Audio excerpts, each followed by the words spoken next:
अस्सलाम वालेकुम friends and welcome back to my channel. तो ये जो आप फैला हुआ सामान देख रहे हैं किचन काउंटर पे, इसको मुझे पैक करना है क्योंकि कल सुबह हम निकल रहे हैं अपने सेकंड उम्रा के लिए। जी हाँ, दूसरा उम्रा इंशाल्लाह हमारा कंप्लीट होने वाला है। कल सुबह निकलने हमें 6 बजे। वैसे तो हमारा इरादा था कि बाय बस जाएं, लेकिन बच्चों ने ज़िद की कि कार में ही जाएंगे, पापा के साथ जाएंगे। ड्राइव बहुत ज़्यादा लंबा हो जाता है, मतलब आप 6 से 8 घंटे लग जाते हैं यहाँ से मक्का जाने में, रियाद से मक्का जाने में बाय कार। और इतना ही टाइम बस में लगता है क्योंकि रात की बस थी। ये जो बसेस चलती हैं, बस की जो सर्विस होती है वो ओवरनाइट होती है, फिर उस फजर में जाके वो मक्का में उतारते हैं। तो रात का सफ़र था और बच्चे साथ में थे, तो मैंने सोचा कि हस्बैंड के साथ ही कार में जाया जाए। तो ये सुबह का आप देख रहे हैं नज़ारा, जब हमारे सारे बैग पैक हो चुके थे। 2 दिन ही हमें रुकना था, 2 से 3 दिन दोनों जगह जाना था, यानी कि मक्का भी मदीना भी। तो हम यहाँ से निकल गए सुबह 6 बजे और शाम में पहुँच गए थे 4 बजे। मक्का से थोड़ा पहले ही 1-2 घंटे पहले एक स्टे करना था जहाँ पर हमें एहराम बांधना था। तो 4 बजे हम वहाँ पहुँचे थे। तो हम निकल गए हैं अपने सफ़र की तरफ। और सबसे पहले हस्बैंड ने डलवाया पेट्रोल, क्योंकि सुबह हम जल्दी निकले थे। तो नाश्ता मैंने तो किया नहीं था, हस्बैंड ने कुछ खा लिया था और ना ही बच्चों ने कुछ खाया था। तो मैंने सिर्फ उतर के चाय ले ली थी। बच्चों को फ़्रेश होना था, वो फ़्रेश हो गए थे। और जूस लिया था अनाया ने और बर्गर लिया था मदीहा ने, और मैंने अपनी एंजॉय की थी चाय। और बराबर में ही सुपरमार्केट थी, तो बच्चे वहाँ चले गए थे थोड़ा बिस्किट चिप्स लेने के लिए रास्ते के लिए, क्योंकि काफ़ी लंबा टाइम था, काफ़ी लंबा सफ़र था हमारे आगे और बच्चों को काफ़ी भूख लगती है इस तरह के लंबे सफ़र में। तो बच्चों ने अपने लिए चिप्स ले लिए थे, बिस्किट ले लिए थे और जूस ले लिया था। और यासिर को नज़र आ गए टॉयज़, तो वो अपने टॉयज़ ले रहा था, लेकिन सब हमने निकाल दिया था काउंटर पे जब हम पेमेंट करने गए। ये तो सामान भरे जा रहा था कि मुझे ये भी लेना है, वो भी लेना है। बहुत सारा सामान इकट्ठा कर लिया था अपनी छोटी सी बास्केट में, लेकिन पेमेंट के टाइम मैंने सब निकाल कर बाहर रख दिया था। सिर्फ ज़रूरी ही सामान हमने ख़रीदा था। और यासिर ने भी 1-2 चीज़ अपनी खाने पीने के लिए ली थी।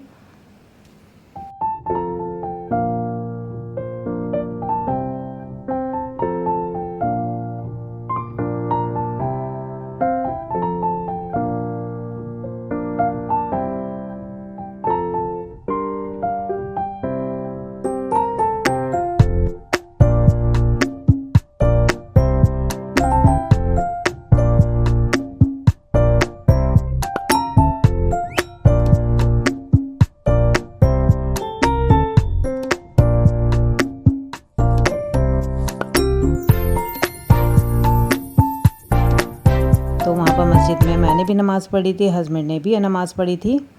तो ये छोटी सी मस्जिद थी, तो मैं भी यासिर को अंदर लेकर बैठ गई थी, क्योंकि एसी यहाँ पर हर जगह होता है मस्जिद में भी। तो थोड़ी देर हम बैठ गए थे वहाँ पे, कुरान शरीफ मैंने पढ़ा था और बच्चे अपनी नमाज़ अदा कर रहे थे।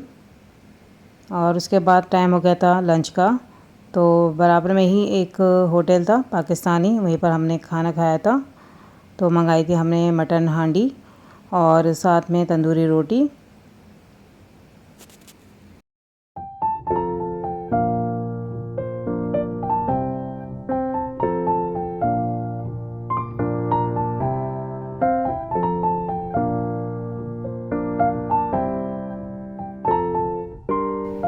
और फिर खाना खा के हम निकल गए आगे सफ़र की तरफ, क्योंकि अभी काफ़ी लंबा सफ़र था हमारे आगे। और मौसम भी इतना गर्म था, क्योंकि जो पहला हमने उम्रा किया था वो किया था सर्दियों में, यानी कि दिसंबर से जनवरी में। और ये जो हम कर रहे हैं ये इतनी गर्मी में कर रहे हैं कि बहुत बुरा हाल है। तो हम ठहर गए हैं यहाँ पर एहराम बांधने के लिए। तो ये जो जगह है ये मिकात है, तो यहीं पर ज़्यादातर उम्रा करने वाले आए हुए थे और बसेस यहीं पर ठहरी हुई थी। जितनी भी औरतें थे वो औरतों के जो जगह है वहाँ पर चले गई थी एहराम बांधने, और मर्द हजरात अपनी जगह पे चले गए थे।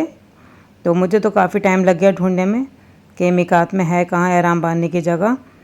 तो और पहले तो हस्बैंड आए थे, तो उन्होंने यहीं से ही एहराम बांधा था अपना। तो वो मुझे बता रहे थे कि हस्बैंड ये जेंट्स का इधर है, लेडीज़ का इधर है। लेकिन मेरे लिए ये फ़र्स्ट टाइम था, तो बच्चों को लेकर मैं चली गई और पूछते पाछते मैं चली गई अंदर वॉशरूम की तरफ। वहीं पर सब एहराम बांध रहे थे, कुछ फ्रेश भी हो रहे थे। और फिर हम तो क्योंकि हम सुबह नहाए हुए आए थे अपने घर से, तो सिर्फ हमने अबाया पहना था हम सब ने। और फिर हस्बैंड चले गए थे अपना एहराम बांधने। तो यहीं से हम सब ने एहराम बांधा और फिर निकल गए थे मक्का की तरफ, यानी अपने होटल गर्मी बहुत सख्त थी। ये देखिए छोटा सा बच्चा एहराम में जा रहा है, मुझे काफ़ी क्यूट लग रहा था तो मैंने उसकी एक छोटी सी क्लिपिंग ले ली थी। ये देखिए मौसम इतना गर्म है कि मैं क्या बताऊं। जैसे ही हम वहाँ से एहराम बांध के आए कार में, पसीना पसीना हो गए थे बच्चे भी और मैं भी। तो हमने 2 रकात नमाज़ पढ़ी, साथ में ही मस्जिद थी औरतों की, तो वहाँ चले गए थे हम। 2 रकात नमाज़ अदा की, फिर हम आ गए थे कार में और फिर शुरू किया था हमने आगे का सफ़र। तो ये मस्जिद का मैं आपको क्लिपिंग दिखा रही हूँ जहाँ सारी औरतें नमाज़ पढ़ रही थी।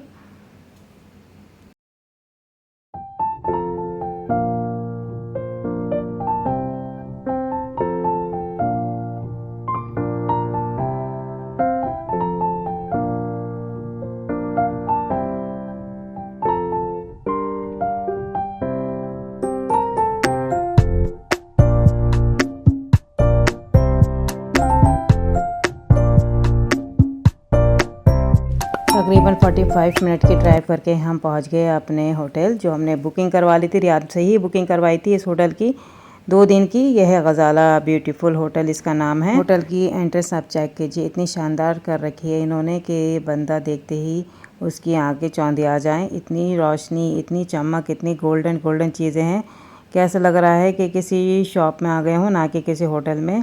काफ़ी कुछ इन्होंने भर रखा था, एंट्रेंस बहुत ज़्यादा भरा हुआ था तो मुझे इतना ख़ास लगा नहीं, लेकिन बच्चों को काफ़ी पसंद आया। और आते ही हमने एंजॉय की यहाँ पे अरेबिक कॉफ़ी विद डेट्स, और यहाँ पे कॉफ़ी मशीन भी थी और वेंडिंग मशीन भी रखी हुई थी। साथ में शू क्लीनर भी था, मतलब जो शू साफ़ करने का क्लीनर होता है वो भी रखा हुआ था नीचे। काफ़ी इन्होंने चीज़ें रखी थी, लेकिन मुझे पसंद नहीं आए इनके रूम्स ज़्यादा ख़ास नहीं थे, बहुत छोटे थे। और बल्कि जो वीडियो और फ़ोटोज़ में इन्होंने डाल रखे थे इंटरनेट पे, जो हम देखकर अट्रैक्ट हुए थे, वो काफ़ी बड़े थे, फ़ोटो बिल्कुल डिफरेंट थे रियलिटी से। तो काफ़ी हमें डिसअपॉइंटमेंट हुई इनके रूम्स देखकर।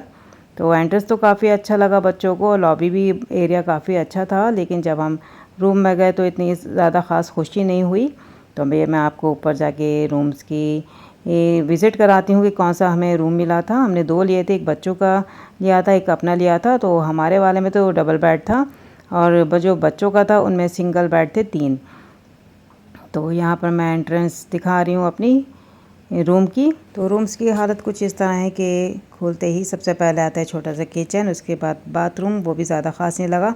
जो नहाने वाला एरिया था वो काफ़ी छोटा था और छोटा सा ही ये वॉश बेसिन दे रखा था, साथ में कमोड था और छोटी छोटी चीज़ें थी जैसे कि shampoo, hand wash, face wash और एक पैकेट था जिसमें एक छोटा सा टूथपेस्ट था और था एक ब्रश।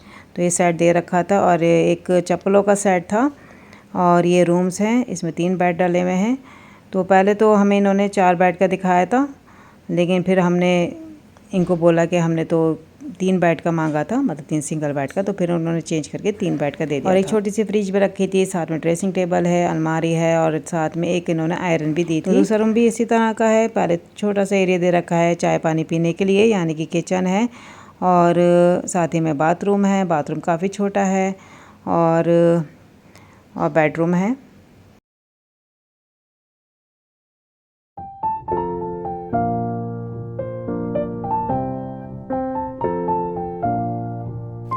सामान होटल में रखकर हम लोग निकल गए थे उम्रा के लिए। मगरिब की नमाज़ हमने पढ़ ली थी होटल में ही, उसके बाद ही हम रवाना हुए थे अपने उम्रा के लिए। और ये देखिए कितना हुजूम है, कितना क्राउड है यहाँ पर, अल्हम्दुलिल्लाह माशाल्लाह। और सब लोगों को देखकर एक अजीब सा जोश उठ रहा था कि हम भी इबादत में शामिल हो गए हैं खुदा की।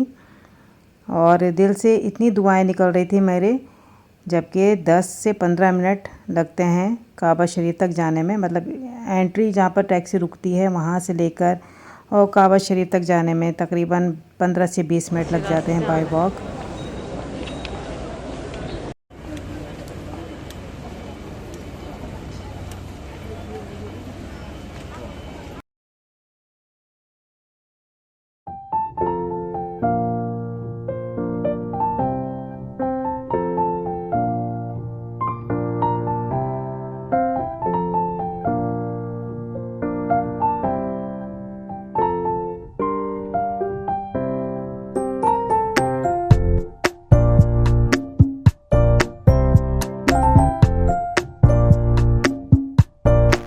तो इसके आगे का वीडियो मैं नेक्स्ट पार्ट में दिखाऊंगी, काफ़ी लंबा वीडियो हो गया है। मुझे दीजिए इजाज़त, मिलती हूँ आपसे नेक्स्ट वीडियो में। अल्लाह हाफिज़ एंड सी यू सून।